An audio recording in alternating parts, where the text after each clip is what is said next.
Have you ever heard the expression, don't admire your punches?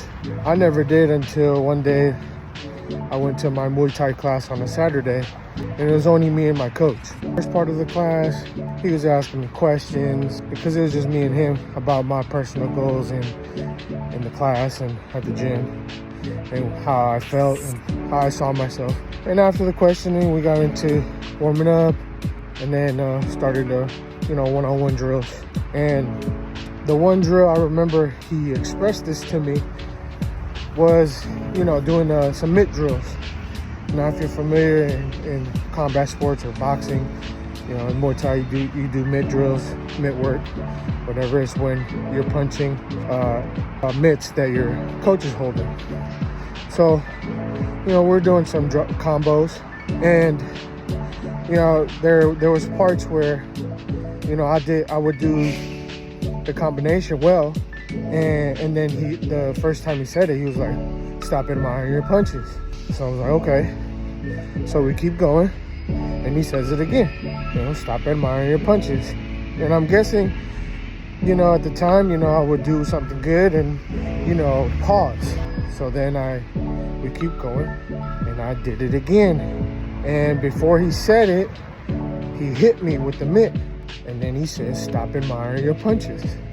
So, he explained to me, that even though you do a good combination, that was his explanation, and physically showing me that if you stop and pause, could mean a deadly blow. It could knock you out. If you're in a real fight, whether it be on the street or in a competitive fight, it could mean, you losing the fight.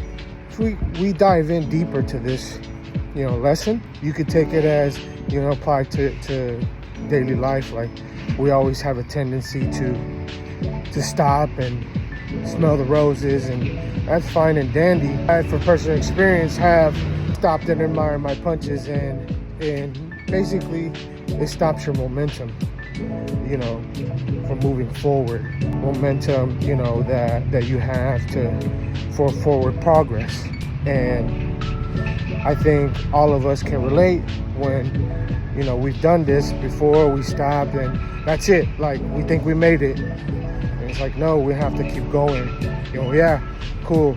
Like, acknowledge it in that split second. But if you go further than that, if you take more time and just stand there the whole time admiring your punch, you won't see the next blow from your opponent. You could get knocked out, and that could stifle your momentum. So just remember, don't admire your punches in anything you're doing in life, whether it is a street fight, a competitive fight, or in life, you're progressing through a project, your goals, whatever. Just keep going. Use that momentum to keep going. I love y'all. Peace.